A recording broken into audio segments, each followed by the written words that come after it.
The morning Julia Wilcox sold the last of her broken farm equipment to pay for a train ticket east, she told herself she was not running away.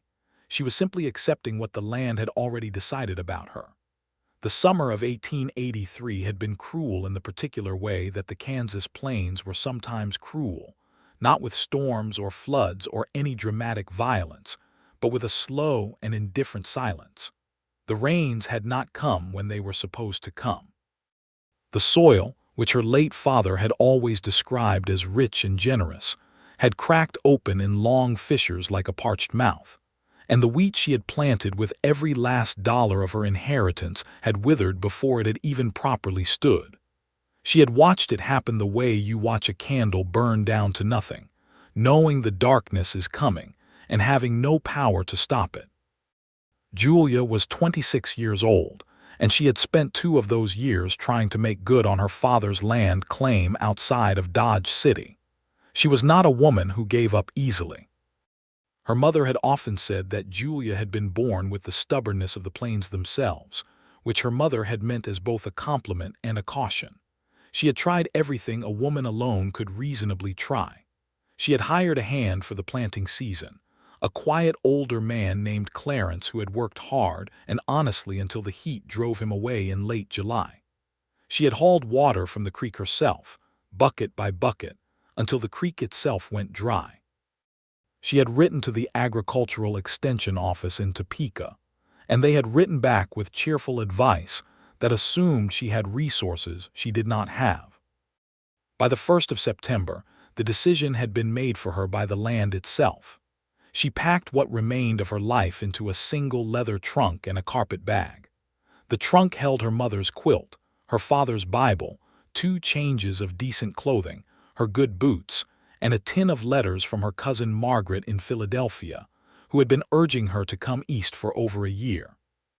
The carpet bag held what she needed for the journey itself, along with the small sum she had managed to preserve, $43, which was not nothing, but which was not very much either when you were trying to begin again from the beginning. The wagon driver who took her into Dodge City from the farm spoke only a few words during the whole ride, and Julia was grateful for it. She watched the flat land slide past, golden and exhausted under the September sun, and she let herself grieve it properly. She had loved this land. She had loved it even when it failed her. She had stood in the empty fields in the evenings and felt something vast and honest in the openness of it, something that had made her feel she was exactly the right size in the world, no larger and no smaller than she was supposed to be.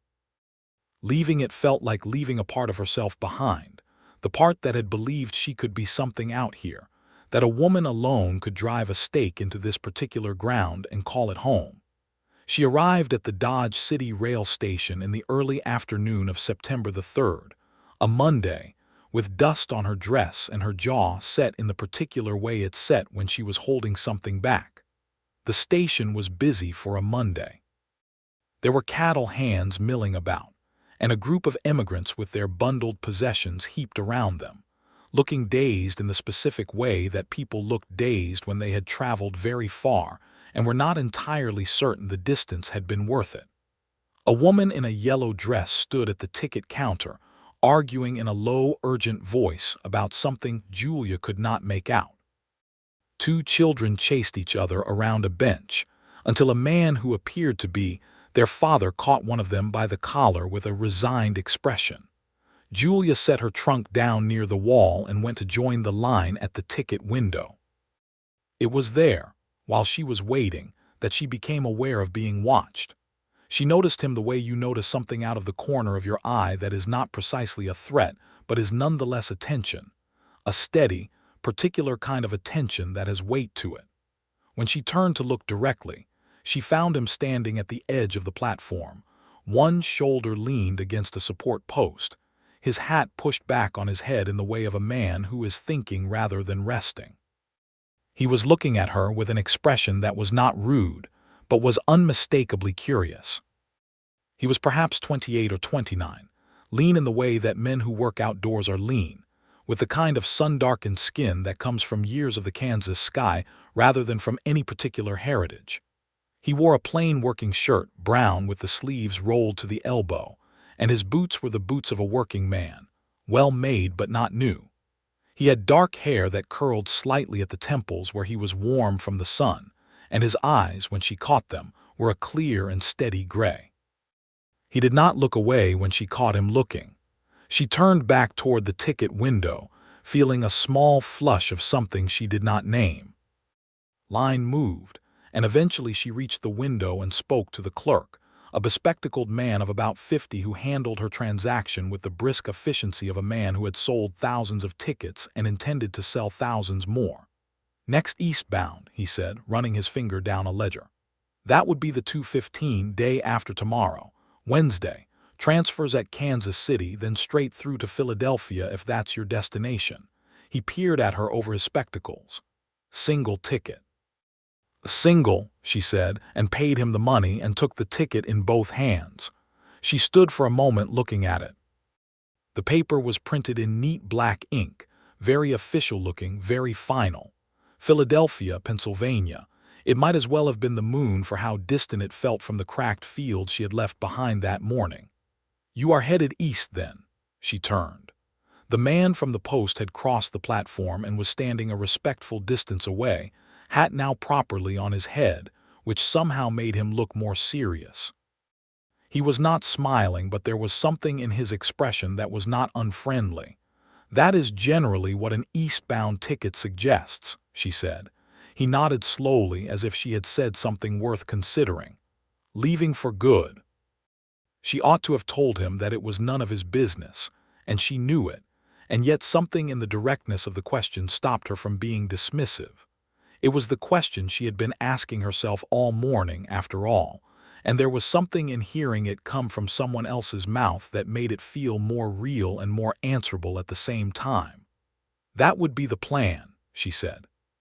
He looked at her for a moment longer, then looked out at the platform, at the general activity of people coming and going, at the train tracks that ran straight and flat and uncompromising into the horizon. "Do not go," he said. She blinked. "I beg your pardon." He looked back at her then, and there was something in the gray of his eyes that was direct and earnest in equal measure. "I said, do not go. I know it is none of my concern, ma'am, and I apologize if I am speaking out of turn, but I have a feeling about it, and I have learned to say the things I feel rather than let them go unsaid and regret it later." Julia Wilcox stood in the Dodge City rail station with a ticket to Philadelphia in her hand and looked at this stranger who had just told her not to go, and she felt something shift in her chest that she could not quite explain. It was not quite surprise and not quite irritation and not quite something else. It was more like the feeling of a door opening that you had thought was permanently locked. "You do not know anything about me," she said. "No, ma'am," he agreed. "I do not. But I know that look you had when you took that ticket. I have seen it before. It is the look of a person who is leaving because they believe they have no other choice, not because leaving is what they actually want." She stared at him. "And you are qualified to determine that from across a train station platform."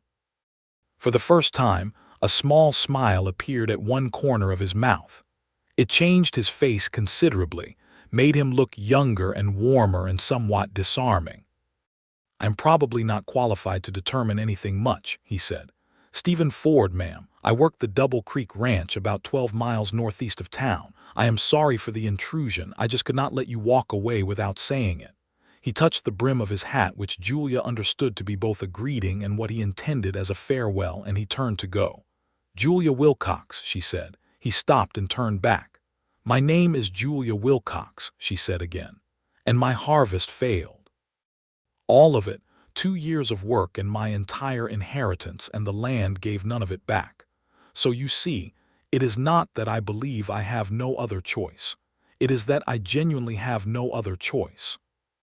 He was quiet for a moment, and she had the sense that he was actually listening to her, which was not always a given with anyone, let alone a strange man on a train platform. "I am sorry about your harvest," he said, "truly. It has been a bad year for a lot of people. The whole territory has suffered." He paused. "Where is your land?" "Was," she said. "I sold the claim, 8 miles out South Road." He nodded, working this out in his head. Dry side, he said. The creek that feeds that area went down in June. That is why it failed. It was not your farming. That is kind of you to say. It is not kindness, it is fact, he said, and he said it in a matter-of-fact way that somehow made it more comforting than if he had said it gently. But there are other claims, better situated land, and there are other ways to make a life out here if farming is what you want. I am not sure what I want anymore, Julia said, and she was surprised to hear herself say it out loud to a stranger. She was even more surprised to find that saying it felt like a relief. He looked at her for a moment with that steady gray gaze. Then maybe that is the wrong time to be buying a ticket to Philadelphia, he said simply. She almost laughed, which surprised her even further. Come and have a cup of coffee, he said. There is a decent place just down the street. I will not press you about staying if you do not want to be pressed. But you look like you have been traveling since before dawn, and you are standing here with a ticket in your hand that is not leaving until Wednesday, which means you have got some time to sit down. Julia looked at the ticket in her hand. Wednesday, 2 days from now. She looked at the man standing in front of her, this Stephen Ford with his rolled sleeves and his steady eyes and his remarkable tendency to say exactly what he was thinking. All right, she said. The coffee house was 2 blocks from the station, a narrow establishment with 4 tables and a long counter, and the smell of coffee and something baking that Julia realized was pie of some kind, which made her understand how hungry she was. She had not eaten since before dawn, when she had had the last of the bread she had baked 3 days ago, sitting on the tailgate of the wagon while the fields were still dark around her. They sat at the table by the window and ordered coffee, and Julia, when Stephen quietly suggested it, allowed him to also order 2 slices of apple pie, because she was hungry, and because the smell of it was making her feel slightly desperate. Tell me about your farm, he said. She looked at him. Why? Because I asked about it and I would like to know, he said. Because it clearly matters to you, and things that matter to people are worth hearing about. So she told him. She was not sure why she did, except that he asked it plainly and listened in that same plain way, without offering unsolicited opinions or attempting to fix things with quick solutions the way men sometimes did when women described their problems. He listened to her talk about the soil and the wheat, and the 2 years of trying, about her father and the land claim he had always dreamed of and had died before seeing, about the creek going dry, and the heat that had sat over the plains like a lid. The coffee arrived, and then the pie, and she kept talking, and he kept listening, occasionally asking a question that showed he had been following carefully, about what variety of wheat she had planted, about the timing of her planting, about the direction her fields faced relative to what wind there was. They were not the questions of a man being politely conversational. They were the questions of someone who actually understood the land she was describing. You know farming, she said, noticing this. I know the land, he said.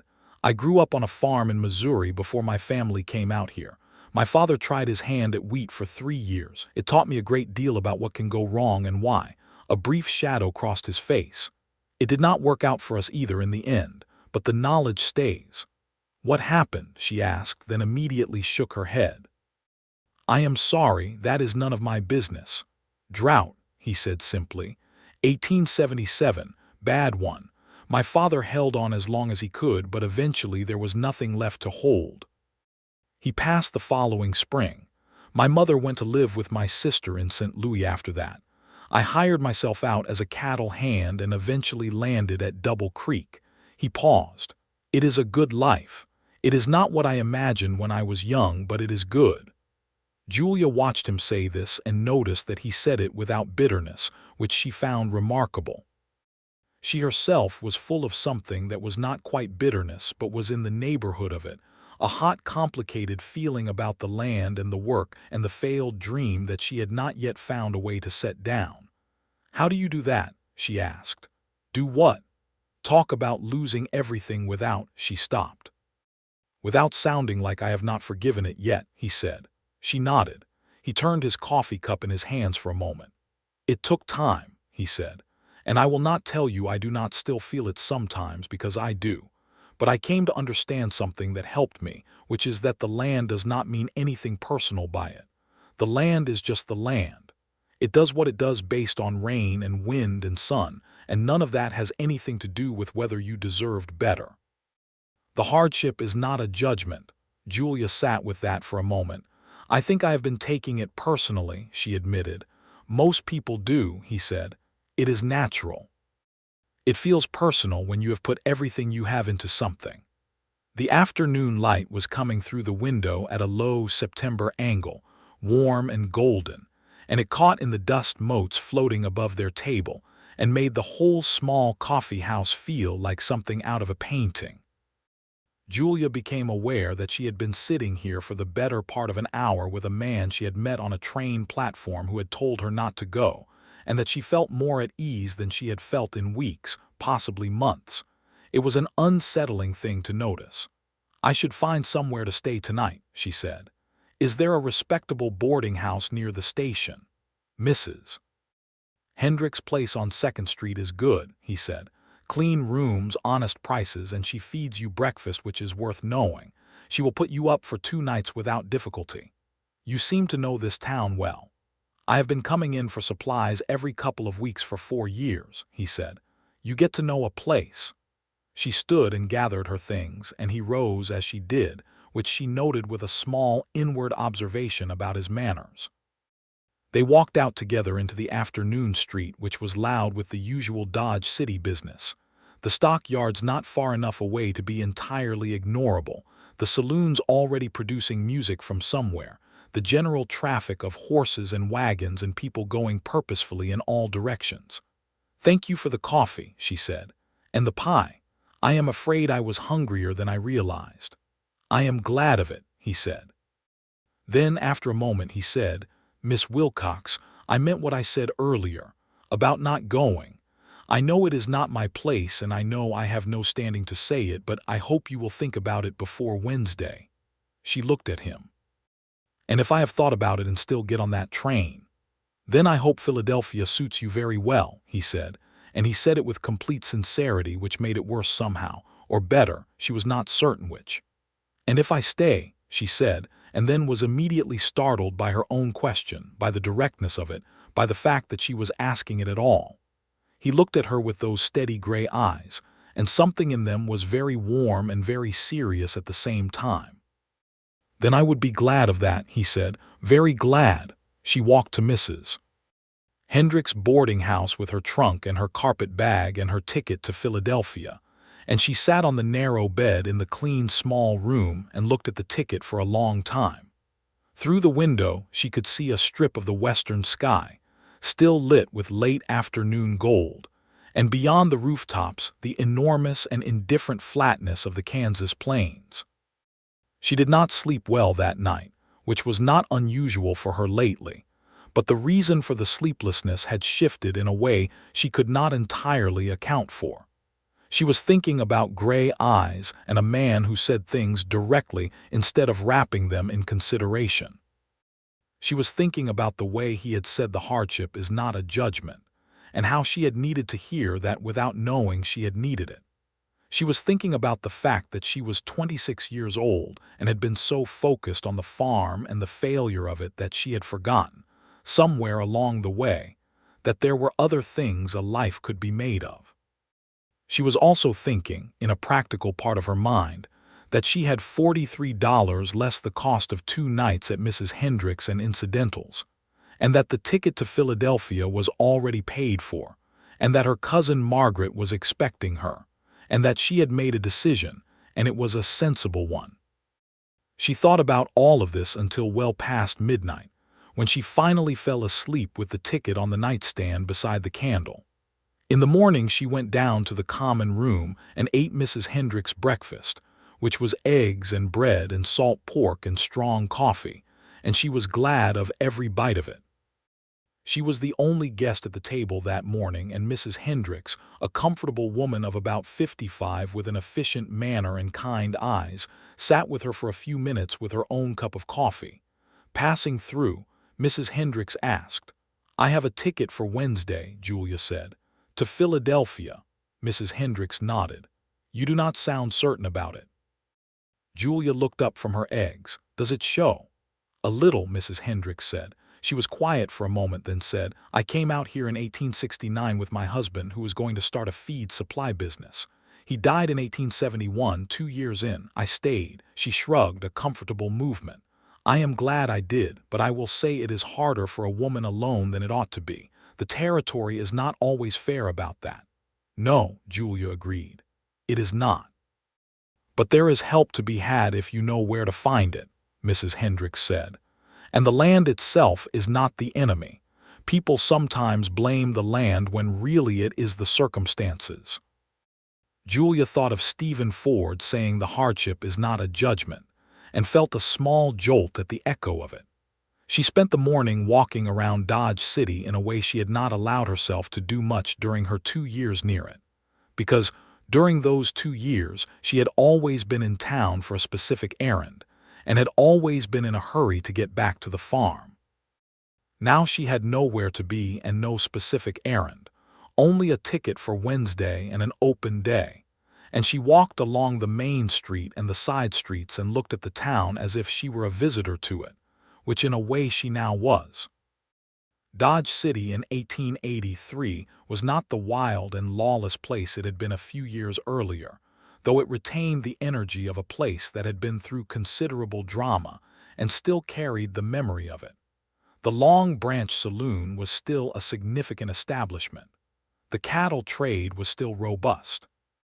But the worst of the lawless years were behind the town now, and what remained was something that surprised Julia a little, which was the sense of a real community in the process of becoming churches, schools, a library just recently established, women pushing prams on the boardwalk, businesses with painted signs and painted owners who clearly intended to be there for the long term.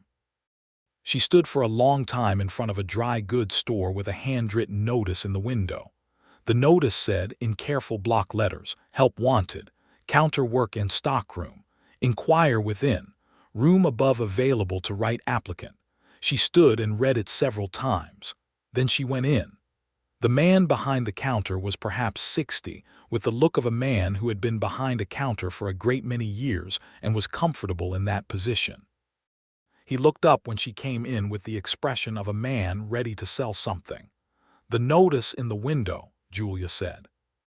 He looked at her, assessing in the frank way of a businessman rather than the rude way of someone judging her, and then said, You have kept a store before. No, she said honestly. But I kept a farm for 2 years alone, which taught me accounting and inventory and supply, and the particular skill of making things stretch further than they were supposed to go. I am reliable, I am not afraid of work, and I am good with figures. He looked at her for a moment longer, then said, Come back this afternoon at 2 o'clock and I will talk to you about it properly. I am Hector Ainsworth. This is Ainsworth General Goods.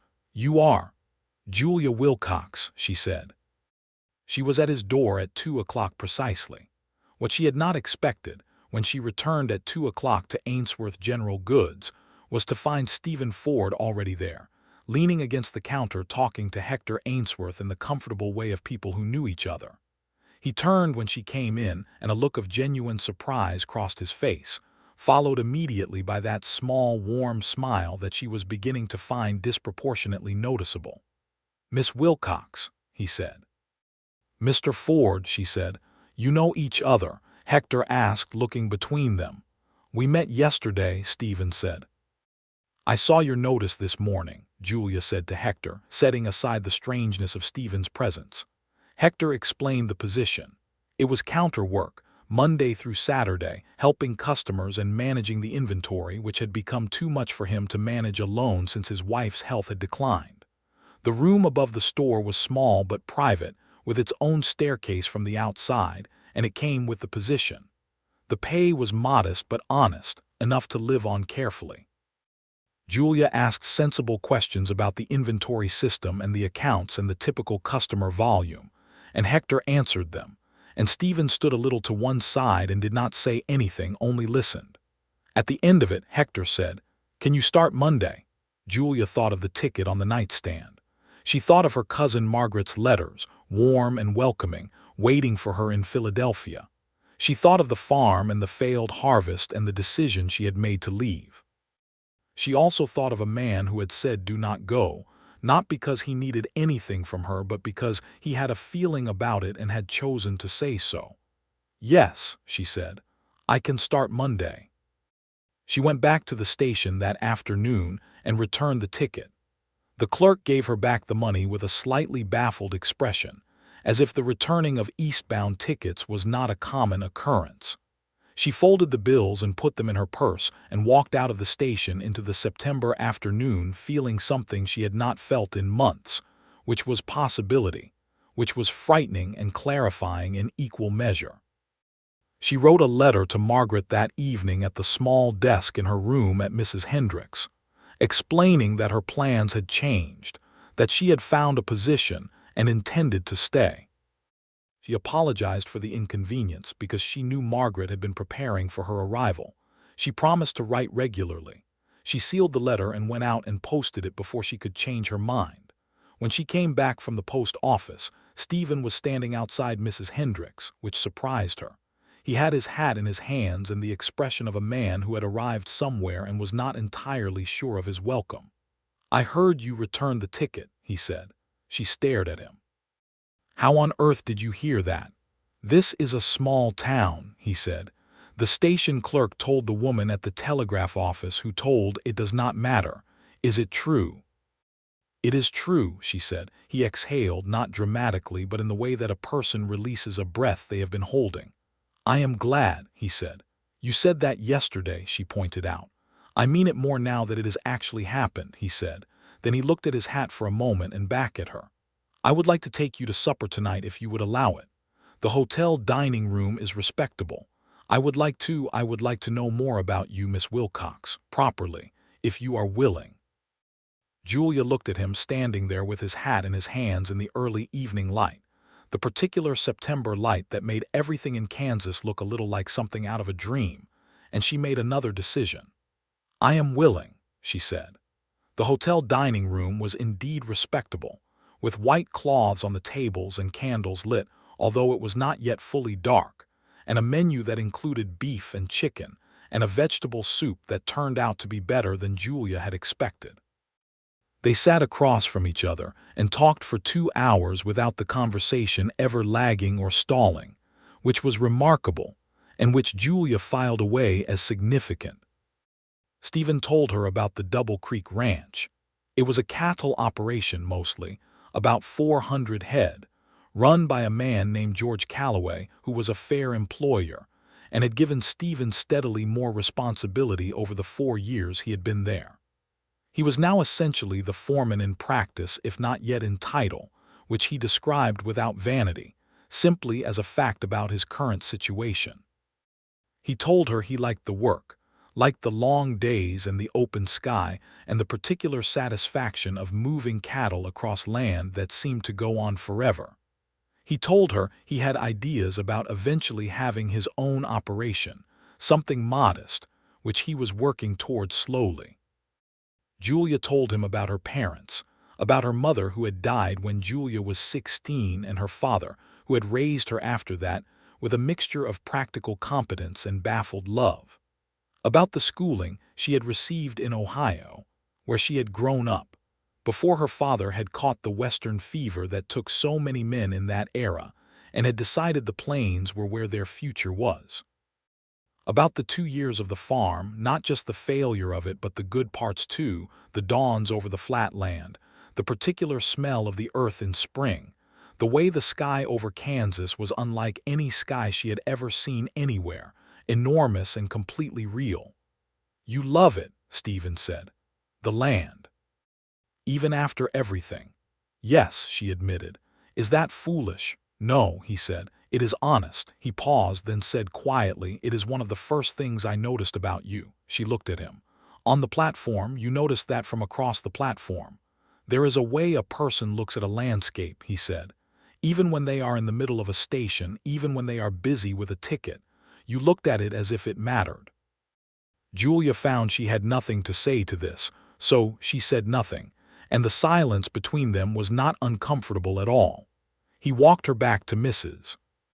Hendricks afterward, and at the door he thanked her for the evening with a formality that she found charming precisely, because it was not artificial, it was simply how he was, a man who said what he meant with a directness that did not leave you wondering what he actually intended. "I will be in town again Saturday," he said. "Supply run. If you were willing to walk with me again or take coffee somewhere, I would be willing," she said. He smiled then, the full version of it, not just the small corner-of-the-mouth version she had seen before, and it was a considerably devastating smile, which Julia noted and then firmly set aside for later consideration. The weeks that followed were not simple, but they were good. She began work at Ainsworth General Goods on the Monday and found that the work suited her in ways she had not anticipated. Hector was a patient man to work for. Once he had established that she was competent, he left her largely to manage the counter as she thought best, which she appreciated. She reorganized the inventory system within the first 10 days. Because the existing one was based on Hector's long memory rather than any written record, which was fine as long as Hector was healthy, but was a fragility she could not overlook. Hector looked at her new system, a simple ledger-based record she had borrowed from what she had read about in her schooling, and said it was the most useful thing anyone had done in the store in years, which was high praise from him. The room above the store was small, but she made it her own. She hung her mother's quilt on the wall because it was too warm to use as a covering but too beautiful to keep in the trunk. She bought a good lamp and 2 small plants from a woman at the Saturday market. She arranged her father's Bible on the shelf beside her small collection of books and felt, for the first time in a long time, that she was somewhere that was hers. Stephen came on Saturdays, as he had said he would. The first Saturday they walked along the main street and he bought flour and salt and other staples for the ranch, and she walked alongside him, and they talked about everything, and nothing in that easy way that was becoming characteristic of them. The second Saturday he took her to see the new library that had recently opened, because she had mentioned books and he had filed it away. The third Saturday there was a social at the Methodist church, and he asked if she would like to go, and she said yes, and they went together and danced twice, which was both the limit of propriety and not nearly enough, a fact that was apparent to both of them. The social introduced her more formally to the community, because showing up at a church social on the arm of a known and well-regarded man like Stephen Ford was its own kind of introduction. She met George Calloway, Stephen's employer, a big steady man in his 50s who shook her hand with a genuine firmness and said he had heard good things about what she was doing at Ainsworth's. She met the doctor and his wife, and the school teacher, a young woman from New England named Clara Park, who turned out to be delightful company, and with whom Julia immediately felt the beginning of a real friendship. She met, less welcomingly, a woman named Adelaide Harmon, who was perhaps 35 and very handsome, and who looked at Julia beside Stephen with the particular expression of a woman who has ideas about how a situation should be arranged, and has found those ideas unexpectedly complicated. Julia filed this away without comment. She wrote to Margaret every week long letters that described her new life honestly, including the parts she was still uncertain about. Margaret wrote back with characteristic Margaretness, which was warmth wrapped in briskness, and her letters were full of both genuine pleasure at Julia's happiness and barely contained curiosity about the man she kept mentioning. By the end of October, she had stopped thinking of herself as someone who had failed and stayed. She had simply started thinking of herself as someone who lived in Dodge City, who worked at Ainsworth General Goods, who had a small room with a quilt on the wall and 2 small plants on the windowsill, and a friendship with Clara Park, and a complicated feeling about Stephen Ford that was becoming less complicated by the week and more vivid by the same measure. It was on a Tuesday in early November that things shifted. She had been at the store all day through a cold wind that had come down from the north overnight, and changed the quality of the air in a way that felt like the end of something.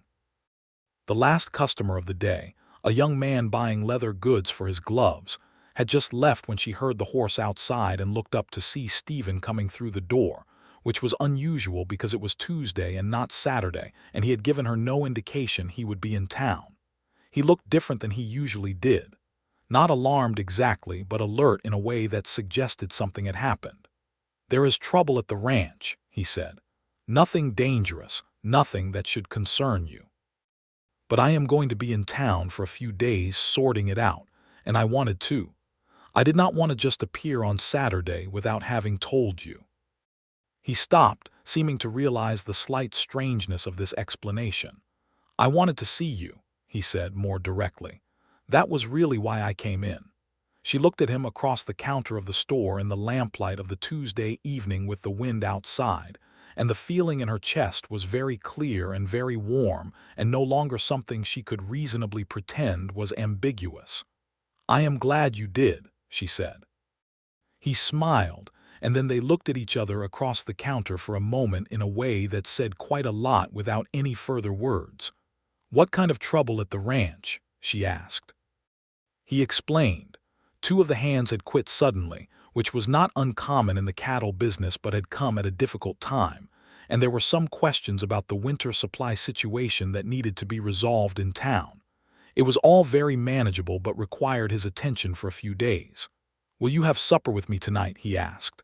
"And perhaps tomorrow evening as well if you are willing." "I am willing," she said, and was rewarded with that smile again, the full version. Over the 2 evenings of supper, they talked in the way that people talk when they are past the stage of cautious introduction, and into the deeper territory of actual knowing. He told her about his childhood in Missouri in a detail he had not gone into before, about his father who had been a serious man with a tremendous laugh that surprised everyone who heard it, about his mother's garden that had been her whole pride, about his younger sister Alina who was married in St. Louis now, and whose last letter had announced the arrival of a second child, a boy, named William. His face was soft and present when he talked about Alina, the way faces go when people are talking about someone they truly love. She told him about her father's stories of the West, the way he had described it when she was a child as if it were a country he had seen in a dream and needed to reach. She told him about the day her father had shown her the land claim papers, how his hands had shaken slightly with excitement, how she had seen on his face something she understood only later as a particular kind of hope, the hope of a second chance. "He never saw it," she said. "He died the spring before we were going to move out. So I came alone." "That was brave," Stephen said. "It was probably foolish," she said. "Everyone told me so." "Sometimes those are the same thing," he said. "And sometimes it just depends on how it turns out." She looked at him across the table. "And how does it turn out?" He held her gaze with those gray eyes that she had spent 2 months learning to read and said, "I am beginning to believe it turns out well." She felt heat in her face and was grateful for the low light. He was in town 3 days, and by the end of the 3 days, something had settled between them that had not been settled before. Not in words, but in the comfortable particular closeness of people who have made a decision about each other without having formally spoken it. When he left to return to the ranch on Thursday morning, he stood at the door of the store and held her hand briefly, which he had not done before, and the warmth of his hand around her stayed with her for the rest of the day. Clara Park came in on Thursday afternoon to buy thread and found Julia at the counter with an expression that Clara apparently found very readable. "You are in love with that cowboy," Clara said, with the directness of a woman from New England who had decided Dodge City was going to have to get used to her. Julia opened her mouth to deny it. Clara raised an eyebrow. "Perhaps," Julia said. Clara bought her thread and patted Julia's hand and said, "Good. He is a good man. Everyone says so, and in a town this size that means something." The following weeks moved into December, and with December came the full weight of the Kansas winter, which was not mild. The cold settled over the plains with the same indifferent authority as the summer heat, and the streets of Dodge City took on the particular winter look of a place that is determined to continue functioning, despite what the sky is doing. There were fewer people in and out of Ainsworth's, but those who did come in tended to stay longer for warmth and conversation, which Hector had told her was the winter pattern, and she found she enjoyed it. Stephen continued to come on Saturdays when the roads permitted it, which was most Saturdays. In December, he started to arrive slightly earlier and stay slightly later, and on the second Saturday of December they were sitting by the stove in the back of the store after closing, with the last of the day's coffee, and the conversation had moved to something neither of them had said directly yet. "I have been thinking," he said, which was how he often opened things he had been sitting with for a while. "About," she said. He turned the coffee cup in his hands. "About the spring," he said. "I have been setting money aside for 3 years for the idea of my own operation. It is not enough yet for the kind of thing I have in mind, but Calloway has offered to let me stay on as foreman in the spring with an increase, which would put me closer by autumn." He paused. "I am telling you this because I want you to know the general shape of where I am heading, and because—" he stopped and looked at her directly, "because I want to know if the shape of where I am heading is something that interests you." Julia set down her cup carefully. "Are you asking me what I think you are asking me?" She said, "I am asking whether there is a future here that you would want to be part of," he said. "I am asking if you feel I am making a mess of this." "You are making it very clear, actually," she said. And he said. She looked at him in the lamplight by the stove, this man who had stopped her from leaving with 2 simple words on a train platform, who had listened to her and believed in the land the same way she did, who had steady eyes and a full devastating smile and the kind of honesty that was not cruelty but was simply the best way he knew how to be. "Yes," she said, "I feel it. And yes, the future you are describing interests me very much." He reached across the table and took her hand and held it, and they sat like that for a long time by the stove while the wind moved outside and the December dark came down over the Kansas plains. He proposed formally on a Sunday in January, in the store after church, which surprised her slightly in its formality and moved her considerably in its sincerity. He had a ring, a simple gold band that he explained had been his mother's, sent from St. Louis when he had written to her about Julia. He held it in his palm and said, "Julia Wilcox, I have loved you since that afternoon at the station when you told me you had no other choice, and I want to spend the rest of my life making sure you always have one. Will you marry me?" She said yes before he had entirely finished the sentence, which made him laugh, which was a sound she was already devoted to, a warm and genuine sound that she intended to cause as often as possible. She wrote to Margaret with the news and received back the longest letter Margaret had ever written, full of exclamation points that were very unlike Margaret's usual style, which told Julia everything she needed to know about her cousin's actual feelings on the matter. Margaret said she would come for the wedding if Julia named a date, and that she was bringing her husband Charles, and that they would stay a full 2 weeks, and that she wanted to meet this remarkable man immediately. She wrote to Stephen's mother in St. Louis a careful and earnest letter introducing herself, and received back a letter that was warm beyond what she had hoped for, a letter from a woman named Helen Ford who said she had prayed for Stephen to find someone like Julia, and that she intended to come to Kansas in the spring, and that she was already very pleased. The wedding was planned for April, which gave them 4 months to arrange things and gave the winter time to ease. Those 4 months were full. Stephen's foreman title was made official at the Double Creek Ranch in February, with a salary increase as promised, and he came into town with the news on a Saturday, and his face was lit with a quiet pride that made Julia's heart turn over. They went a supper to celebrate, and she told him she was proud of him, which made him look startled in the way that people sometimes look startled when they hear something true and unexpected. "You have earned it," she said. "It is appropriate to feel good about it." "I am not used to having someone to tell," he said, and the simplicity of this, the straightforwardness of it, was more affecting than anything elaborate could have been. Hector, when she told him about the upcoming marriage, looked pleased and also briefly worried, the worry of a man who relied on her. "I am not leaving the store," she said quickly. "Unless you want me to. We will be staying in Dodge City for the foreseeable future. My situation will simply expand." His relief was so evident that she had to look away to keep from laughing. Clara Park became her closest friend in those months, and their friendship had the particular quality of friendships formed in places where women are fewer, and the connections between them therefore run deeper. Clara was from Hartford, had come west with a teaching appointment, and had found she loved it here in ways she had not anticipated, had stayed as Julia had stayed, by a somewhat accidental act of will. They had supper together on Thursday evenings and talked about books and the town, and the small dramas of daily life, and the large questions that did not always have answers.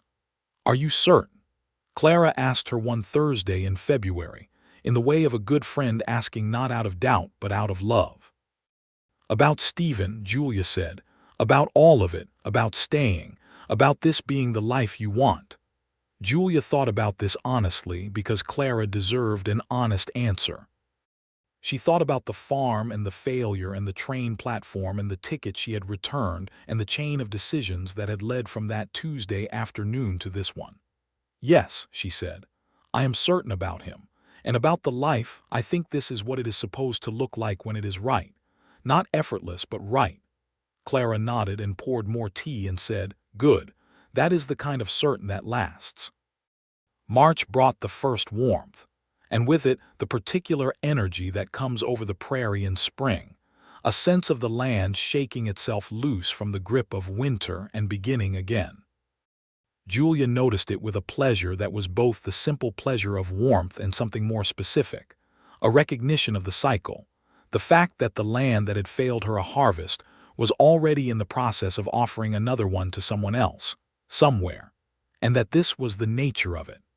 She had made peace with the farm and with what had happened there, or at least she was in the process of making peace with it, which she had come to understand was sometimes the best you could do. Stephen had been right, she thought often. It was not a judgment. It was just the land doing what land does. Helen Ford arrived from St. Louis in the last week of March, a small, energetic woman of about 55 who looked at Julia in the doorway of Ainsworth General Goods on the day she arrived and pulled her into an embrace that was entirely unexpected and completely genuine. "You have good eyes," Helen said when she pulled back. "I always notice the eyes first. Stephen has good eyes, too. It is how I knew his father was worth marrying." Julia liked her immediately and without reservation. Margaret and her husband Charles arrived the first week of April, 2 days before the wedding. Margaret was everything Julia had always loved about her, sharp and warm and fiercely perceptive, and she looked at Stephen for approximately 40 seconds at their first meeting, and then looked at Julia and gave a small nod that meant, quite clearly, "Yes, I see it. Well done." Charles was a quiet man who worked in banking in Philadelphia, and who shook Stephen's hand with genuine interest and asked him intelligent questions about the cattle business, which Stephen answered with the thoroughness of a man who loves his subject. By the end of the evening they were talking like old acquaintances, which made Julia quietly happy in the way that good crossings between the people you love always makes you quietly happy. The wedding was on a Saturday in the second week of April, 1884, at the Methodist Church, which was the largest building available and still felt somewhat crowded with the number of people who came. Hector Ainsworth was there with his wife, who had managed the journey down the stairs in her good dress and looked pleased to be out. George Calloway was there with a handshake for Stephen that communicated a great deal. Clara Park was Julia's attendant, in a deep blue dress that suited her very well. The hands from the Double Creek Ranch came in their good shirts and filled 3 pews. The ceremony was performed by the Reverend Morrison, who had been marrying people in Dodge City for 6 years, and had the manner of a man who understood that what was happening in front of him was genuinely important and treated it accordingly. He read from the book of Ruth, which Julia had asked for specifically, And the words about "wherever you go, I will go, and wherever you lodge, I will lodge" hung in the warm April air of the church and felt exactly right. When Stephen took her hand and looked at her during the vows, his gray eyes were very clear and very steady and very warm, and Julia held his gaze and said the words she meant to say and felt something settle in her that had been unsettled for a very long time. Not settle in the sense of stopping, but in the sense of finding its proper place, the way a thing comes to rest when it has reached where it belongs. They were married. The church erupted in the comfortable noise of a community celebrating something, and someone toward the back said something that made everyone near them laugh, and outside the April sun was doing everything it was supposed to do. The reception was in the town hall, which had been decorated with paper flowers and ribbon, and two long tables of food that the women of the community had contributed to in the old-fashioned way. That was one of the things Julia had come to love about small western towns. There was dancing, and Stephen proved to be a better dancer than she had expected, or perhaps she was simply more aware of him than she had been at the church social, or perhaps it was the particular quality of dancing with someone you have just married that makes it feel entirely different from dancing at any previous occasion. He held her well and they moved together easily, and he kept his eyes on her face in a way that made the room recede to a pleasant blur. "Are you happy?" he asked, because he was the kind of person who asked directly. "I am very happy," she said. "Are you?" "More than I know how to say," he said. "And that is not nothing, given that I generally know how to say things." She laughed, and he smiled the full smile, and they danced. They had taken a room at the hotel for the 2 nights before they would move into the small house at the edge of town that Stephen had been renting for the past 2 months, preparing it. He had told her it was modest, and she had said that was perfectly fine, and when he had offered to tell her more about it, he had seemed almost shy, which was a new quality in him and which she found touching. The house was on the north side of Dodge City on a street that was only half built up, with the open plains visible beyond its back window. It had 4 rooms, which was more than small, and a garden plot beside it that was going to be a proper garden by the end of the summer, Julia decided, looking at it on the first full morning in the house with her coffee in both hands while Stephen watched her take stock of it.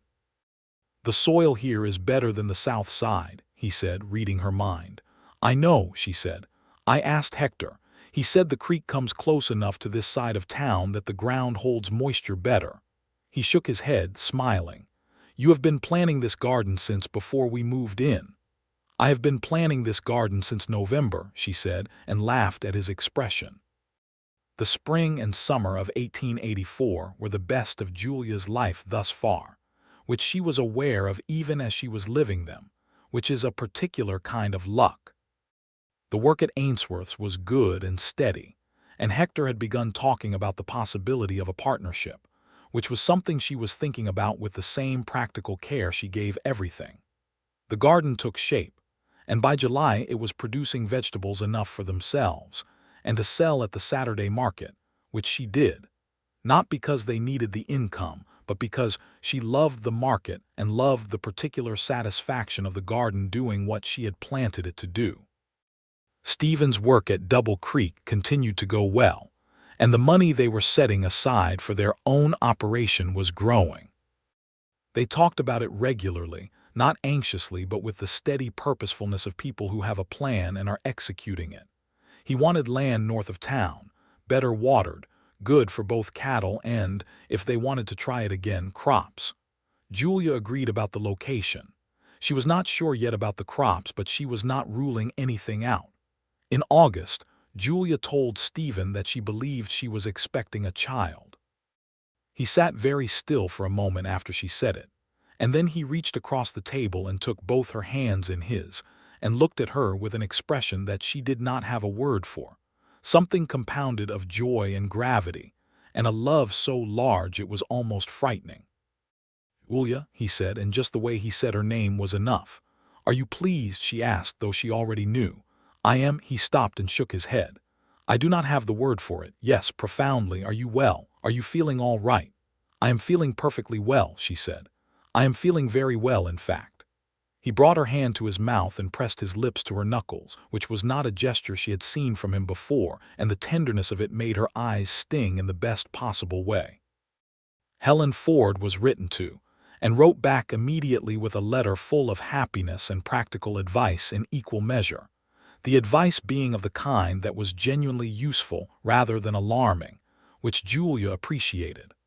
Margaret wrote with a great deal of exclamation, and the announcement that she and Charles would visit in the spring, timing their journey to the expected arrival of the baby. The autumn of 1884 was quieter than the autumn of 1883 had been, quieter in the way that the autumn feels when you have somewhere to be, and people to come home to.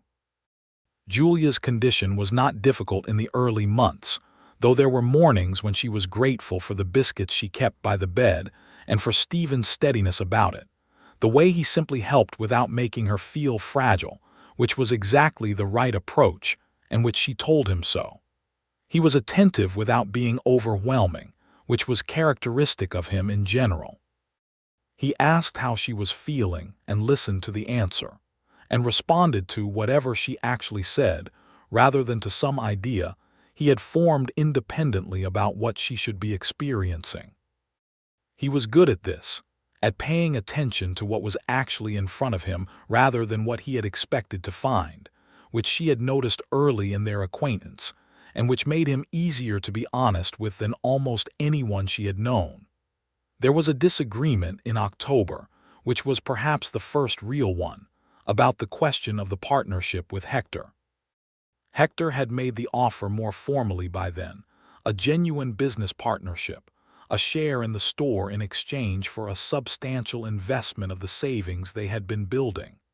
It was a good offer by any measure, and Julia wanted to take it. Stephen was cautious, not because he doubted Julia's judgment about the store, but because it would affect the timeline of their own land operation. They talked about it over 3 evenings, honestly and sometimes heatedly, because they were both people who had opinions and were accustomed to saying them. She made her case for the stability of a business partnership and the income it would secure, especially with the baby coming. He made his case for staying the course on the land, which was the longer-term security.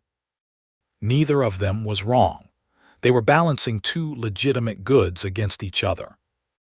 In the end, they found a middle way, which was to take a partial stake in Ainsworth's rather than the full partnership Hector had proposed, preserving enough of their savings to continue toward the land. Hector, when they went to him with this counter-proposal, looked it over and said it was a fair arrangement and accepted it, and the papers were signed the following week. "I am sorry for the stubbornness," Stephen said that evening. "You were not stubborn," Julia said. "You were right about some of it." "We were both right about some of it." "That is a generous way to describe me saying the same thing 5 different ways for 3 evenings," he said. "You were making sure I had fully considered it," she said, "which I had, but you were not wrong to make sure." She paused. "I may have also been making sure you had fully considered my side of it." "For 3 evenings," he said with the corner of the smile. "I can be thorough," she said. He laughed, and the difficulty was fully behind them, which was also a thing she noticed, that when they resolved something it was genuinely resolved, no residue of it left behind to sour later conversations. The winter of 1884 to 1885 was again cold, but the house on the north side was warm enough with the stove and the woodpile that Stephen kept well stocked, and Julia moved through the later months of her pregnancy with a steadiness that surprised the doctor, who had apparently expected her to be less composed. "I have managed harder things," she told him mildly, and he had the grace to look slightly abashed. Stephen drove her to the doctor's office for her appointments in the wagon, and waited in the outer room with his hat on his knee reading whatever was available, usually the Dodge City Times, which she could sometimes hear him commenting quietly on from the inner room. He had opinions about the newspaper's coverage of the cattle industry, which were uniformly negative, and she would sometimes open the inner door just slightly to catch one of these quiet mutterings and find herself fighting down laughter while the doctor checked her over. The baby came on a Friday in March, 1885, and he was a boy. They named him Thomas William Ford, Thomas for Julia's father and William after Stephen's nephew in St. Louis, and he arrived in the world with the air of someone who had made up his mind and intended to get on with things, which Julia recognized as a personality trait she found entirely relatable. Stephen, who had been in the outer room for the duration and had been, by Mrs. Hendrick's later account, she had come to help and stayed to watch, considerably pale for most of it, was brought in after, and he sat on the edge of the bed and held his son with the absolute and complete attention of a man experiencing something that no amount of anticipation had fully prepared him for. He did not say anything for a long time. He simply held the baby and looked at him. Then he looked up at Julia, and the expression on his face was everything. "Thomas," he said softly. "Thomas," she confirmed. He reached out with one hand and took hers, his other arm still cradling the baby, and she squeezed back. Helen Ford arrived from St. Louis the following month and held her grandson and declared him perfect, which Julia considered to be the correct assessment. Margaret and Charles came the month after that, and the house on the north side of Dodge City was full for 2 weeks in a way that Julia loved, the particular warmth of people who care for each other gathered together with good reason. Margaret, holding Thomas on the porch in the May afternoon, said to Julia, "You were right to stay." "I know," Julia said. "You wrote from the station saying you had returned the ticket. I thought you had lost your mind," Margaret admitted. "I will tell you now because it is long enough ago. I thought the failed harvest had made you do something impulsive."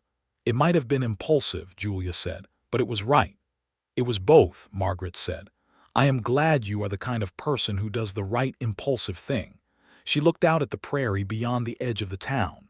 "It is beautiful here," she said with something like surprise. "I had not expected it to be beautiful." "It is always beautiful," Julia said. "That was never the problem."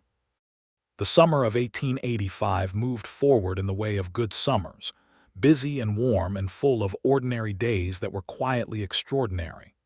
Thomas grew, as babies do, at a rate that seemed simultaneously faster than possible and exactly right.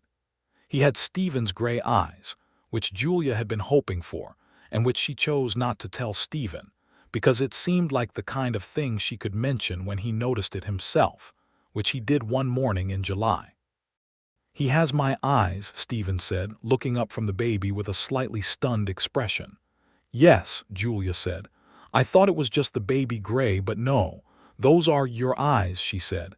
"Yes." He looked down at his son for a long moment, and then back at his wife, and the look on his face was one she kept in her heart the way she kept particular mornings in her memory, things too good to fully describe but too important to ever let go. The land question was resolved in the autumn of 1885, when a claim north of town came available, 60 acres along the better-watered creek line, good grass, good aspect, the kind of land that Stephen had been describing in their future planning conversations since before they were married. The price was within what they had saved barely, which meant the negotiations were careful and a little tense, but they concluded in October with papers signed and the land theirs. They stood on it the first afternoon after the sale, Julia with Thomas on her hip, Stephen with his hands on his hips, looking out over their 60 acres in the October afternoon, the grass golden and the sky that particular deep blue that Kansas saved for its best autumn days.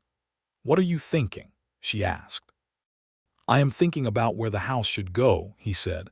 "High enough for drainage, close enough to the creek. There," he pointed. "That rise, you can see in every direction from there." She looked where he was pointing. "Yes," she said, "and the garden would be on the south slope." "I was going to suggest that," he said. "I know," she said. "We think alike about the land," he looked at her. "We think alike about most things." "Not about everything," she said. "No," he agreed, smiling. "Not about everything, but about what matters." Building the house took the winter and into the spring, which meant they stayed in town during the construction, which Julia was glad of because Thomas's first winter was not the season to be living on a work site. Stephen went out to the property every day that weather permitted, overseeing and often working alongside the men he had hired, and came home in the evenings with sawdust in his hair and tired in the good way of someone who has been building something real. She went out to the property every Saturday, sometimes with Thomas in the basket and sometimes with Mrs. Hendricks, who had become fond of both of them in the warm, practical way she had, and who said the view from the proposed house site was worth every inch of the journey. The house was finished in April of 1886, on almost exactly the second anniversary of their wedding. It was not large, 4 rooms on the ground floor and 2 above, a proper front porch, a kitchen with a good stove, windows on all sides because Stephen knew her well enough to know she would want the light. He had had the carpenter put a window over the kitchen sink that faced directly west, toward the open land, because he had watched her stand at windows for 2 years and knew what she was always looking for. When she saw it, she put her hand over her mouth. "The window," she said. "You always want to see out," he said simply. She turned around and looked at her husband standing in the kitchen of their house on their land with their son on his hip, and the entirety of it, the full accumulation of the 2.5 years since a September afternoon on a train platform, came over her in a wave that was joy and grief and love and gratitude all at once, the kind of feeling that only comes when you understand fully what you almost missed. "I almost got on that train," she said. He looked at her steadily, the gray eyes very clear. "But you did not. Because you said do not go," she said. "I said it because I had to," he said. "Because letting you walk away without saying it was not something I could do." He paused, his voice quiet. "I did not know you. I had no reason to say it except that something in me insisted." "I am glad it insisted," she said. "So am I," he said. "Every day since." She crossed the kitchen and put her arms around him and Thomas simultaneously, which made Thomas produce a sound of pleased indignation at being included, and Stephen's arm came around her and held her close, and the May light came through the west window and lay across the kitchen floor in a long, warm band. They moved into the house that same week, a process that was cheerfully chaotic, and that left them both exhausted and happy in the sprawling way of new beginnings. Her mother's quilt went on the bedroom wall first, because she had carried it everywhere and it was always the first thing up. Her father's Bible went on the shelf she had designated for it from the first time she had walked through the house. The 2 plants she had bought in her first autumn in Dodge City, which had survived 2 moves and a winter and a baby, went on the windowsill of the kitchen, the one facing west.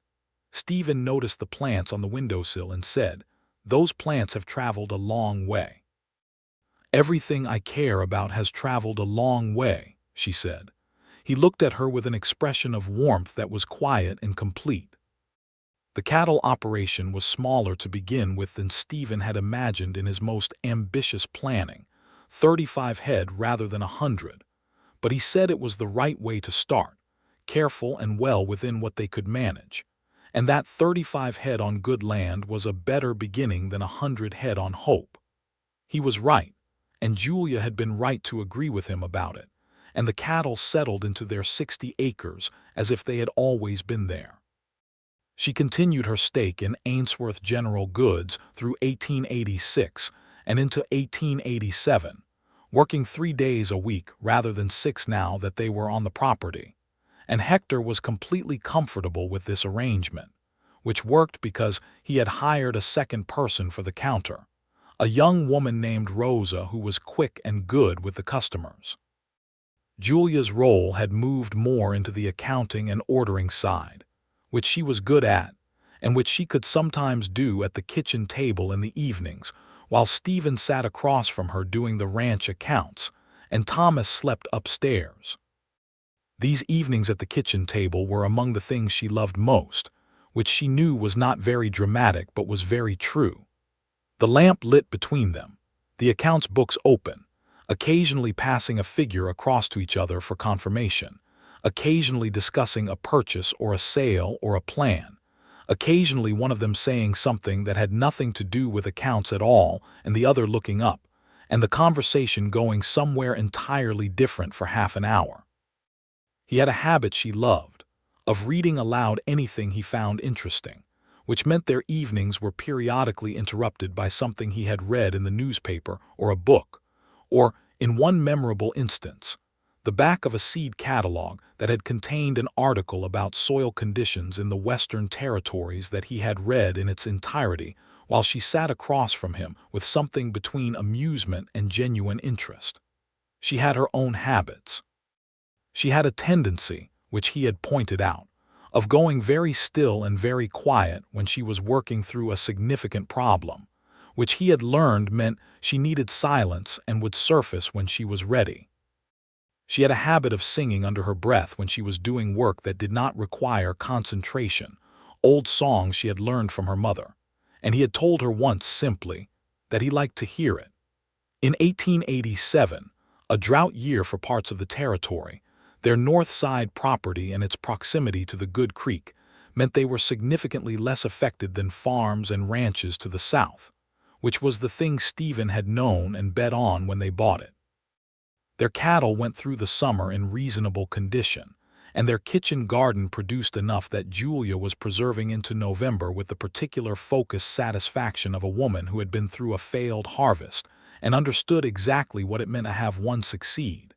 She thought about that sometimes, the failed harvest of 1883, the way the wheat had withered, the way the soil had cracked, the way she had packed everything into a trunk and gone to the train station and stood at the ticket counter feeling as if the land had made its judgment.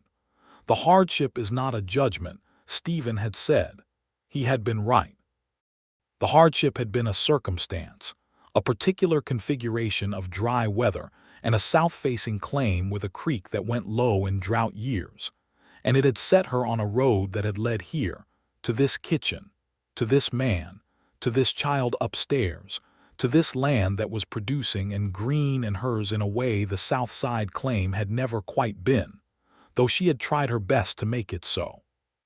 Clara Park, who had become as close as a sister in the years since they had met, came out to the property one Sunday in the autumn of 1887 with the news that she was engaged to a doctor who had recently come to Dodge City from Ohio, a calm, intelligent man named Lawrence Hendricks, who was, in a pleasing coincidence, Mrs. Hendricks' nephew. Julia was so genuinely delighted by this that she startled Thomas, who had been sitting on the kitchen floor arranging stones with the concentration of a very small person who takes the arrangement of stones seriously, and who looked up at his mother's exclamation with an expression of mild reproach. Stephen was equally pleased and said so directly, which was, as always, more effective than elaborate congratulations would have been. Clara and Lawrence were married the following spring, 1888, and Julia stood at Clara's side the way Clara had stood at hers, in a blue dress, because they had both agreed it was a good color for this purpose. Thomas, at 3, attended the wedding with the solemn importance of a small person who understands he has been trusted with a significant responsibility. He was given the job of carrying the ribbons, which he executed with complete seriousness, and which produced in Julia a surge of love for her son that was mixed with a helpless appreciation of his small, grave face. Stephen caught her expression and leaned down slightly and said quietly, "He gets that look from you." "What look?" she whispered.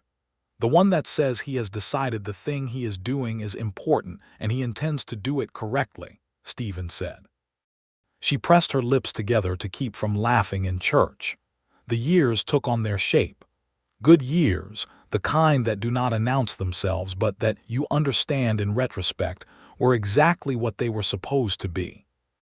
The cattle operation grew carefully, 50 head by 1888, 80 by 1889, handled with the same methodical patience that Stephen brought to everything he cared about.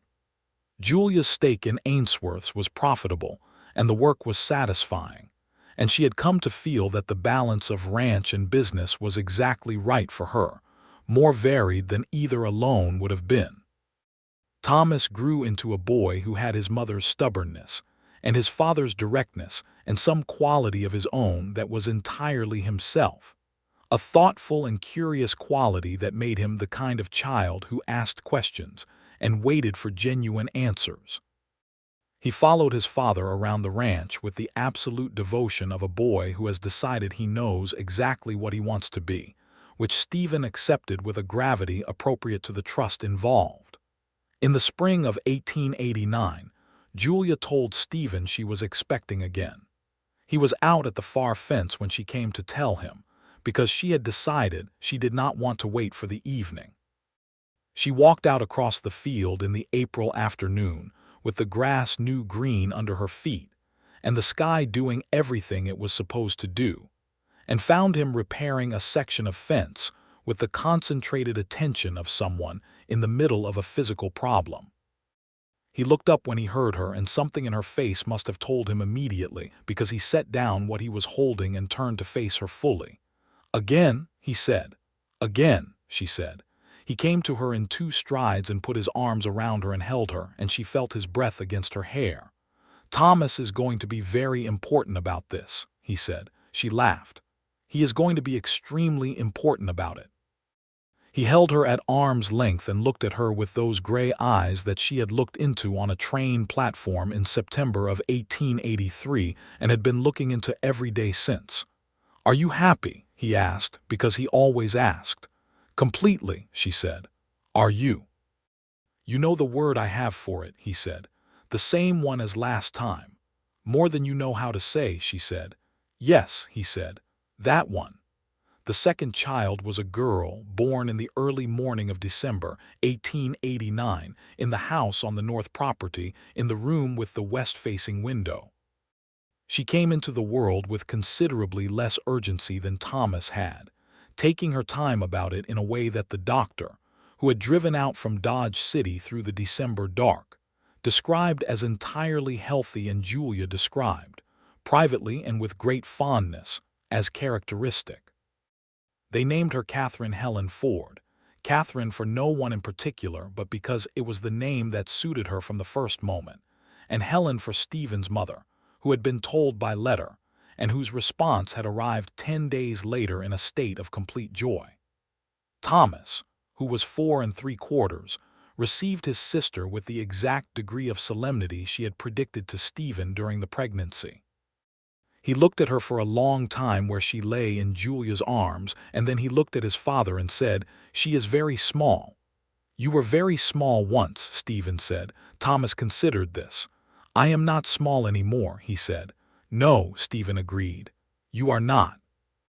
Thomas seemed to find this satisfactory, and returned to his examination of his sister with an expression that Julia could already read as protective, which made her heart perform a complicated movement in her chest.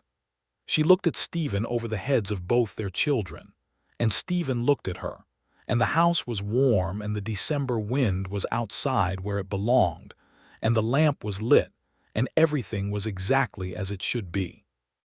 "Do you remember," Julia said, "what you said to me at the station?" He smiled. "I remember." "Do not go," she said softly. "Do not go," he confirmed. "And you did not." "I almost did," she said. "But you did not," he said. "Because you said it," she said. "Just those 2 words, just do not go," from a stranger on a platform, and I turned around. "Not right away," he said with a slight smile. "No," she admitted. "Not right away, but eventually." He crossed to the bed and sat beside her, careful of Catherine in her arms, and he put his arm around her shoulder, and she leaned her head against him, and Thomas came and inserted himself onto the edge of the bed with the confidence of a boy who knows he is always welcome. "I am glad I said it," Stephen said. "I am glad you said it," she said. "What would you have done," he said, "if I had not, if you had gotten on the train?" She thought about it honestly. "Philadelphia," she said. "Margaret and Charles, a perfectly decent life." She paused, "But not this." "No," he said, "not this."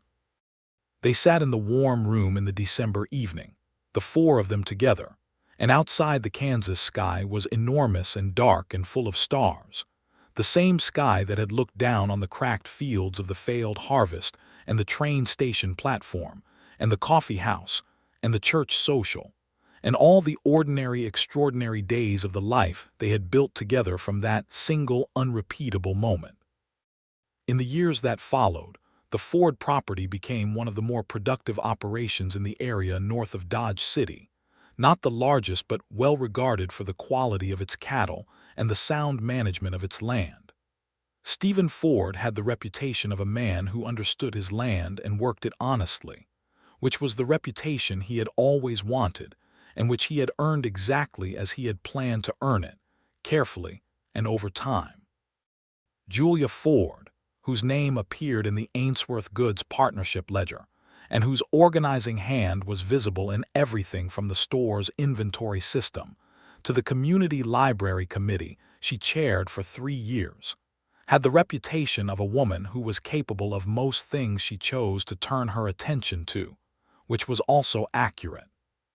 Thomas grew into the boy, and then the young man his parents had watched him become, with his mother's eyes and his father's directness, and his own particular quality of thoughtful attention.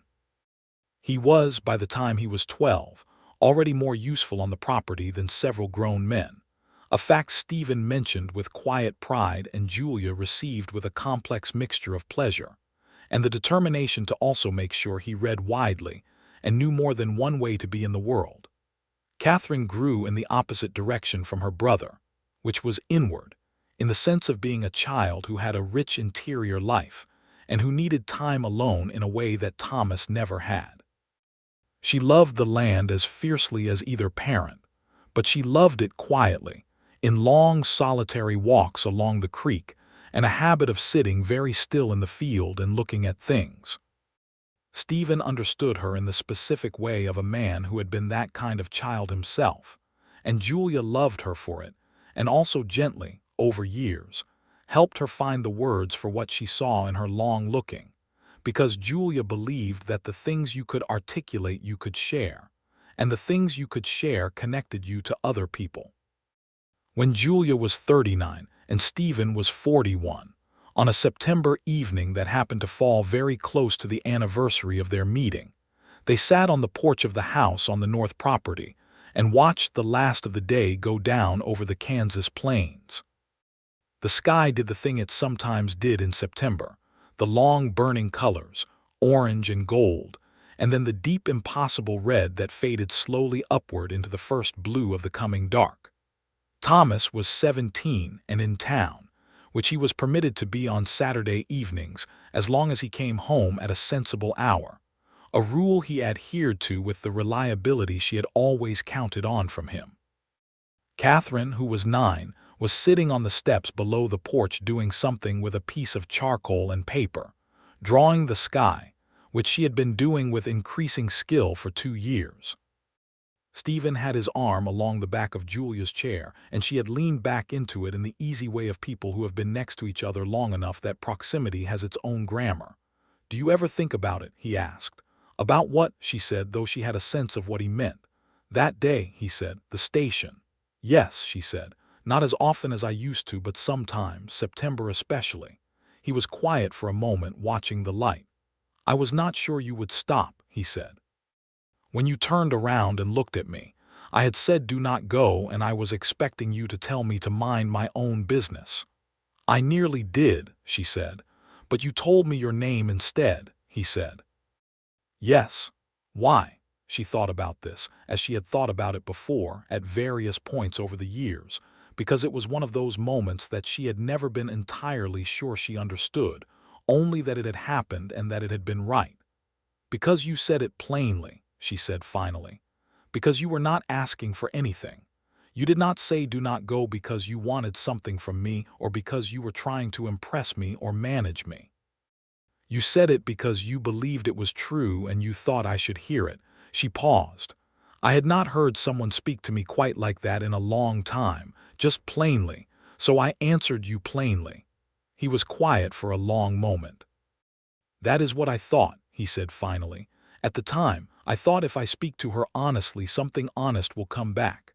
She turned her head to look at him. "Was that very calculated?" "No," he said with complete certainty. "It was instinct. I did not reason it, I just knew." Below them, Catherine held up her drawing against the sky, comparing the colors, making a small sound of consideration. "Mama," Catherine called, "is orange closer to the horizon or higher?" Closer to the horizon, Julia called back. The high part is more gold. That is what I thought, Catherine said, and returned to her drawing. Stephen looked at Julia and Julia looked at Stephen, and they both started to laugh quietly in the way of two people who have been sharing the comedy of the same wonderful life for years. She is going to be an artist, Stephen said. She is going to be whatever she is going to be, Julia said, and we're going to make sure she has the room for it. Yes, he said, that is the plan. The plan, as it had always been with them, was not dramatic. It was simply attending to what was actually there, what was actually true, with care and with honesty, and with the particular stubborn love that the two of them seemed to have been designed, separately, to practice, and that they had found in each other in the most unlikely way, on a train platform in September, when she had been holding a ticket she was about to use. The stars were coming out over Kansas, the vast and democratic display that was one of the constant glories of the plains, and the house behind them was warm and theirs, and the land below them was their 60 acres of north side creek-fed soil, and the child below them was drawing the last of the colors out of the sky. She thought of Philadelphia sometimes. She thought of the life she might have had there, the decent and probable life. She felt no bitterness about it and no disdain for it, because it would have been a real life, a good enough life, and she was not one to speak poorly of roads not taken. But she was very glad she had not taken it. She was glad every day, in the ordinary, unremarkable ways that actual gladness works, which is not constantly and dramatically, but consistently and deeply, in the texture of the days and the weight of the hand on her shoulder, and the sound of the voice saying her name. She reached up and put her hand over his, where it rested on the back of her chair, and he turned his hand over and held hers. Below them, Catherine said, "There," with satisfaction, and held up her drawing again against the darkening sky, and it was right. The colors were right. The drawing captured what she had seen, and she sat looking at it for a moment with the particular stillness that was her gift, the ability to really see what was in front of her, a quality she had perhaps learned from both her parents and had perhaps simply been born with, and which was entirely her own. The wind moved through the grass in the quiet way it moved in Kansas when it was not trying to make a point, just passing through, and the dark came down over the plains as it had always come down, vast and complete and honest, and the four of them, the man who had said do not go and the woman who had listened, the boy who had their eyes and their stubbornness, and the girl who saw everything and drew what she saw, were home, exactly where they were supposed to be. In the middle of the enormous country that did not mean anything personal by what it did, that was just the land doing what land does, sometimes failing and sometimes flowering, always itself, always asking everything of you, and sometimes, when the conditions were right, giving everything back.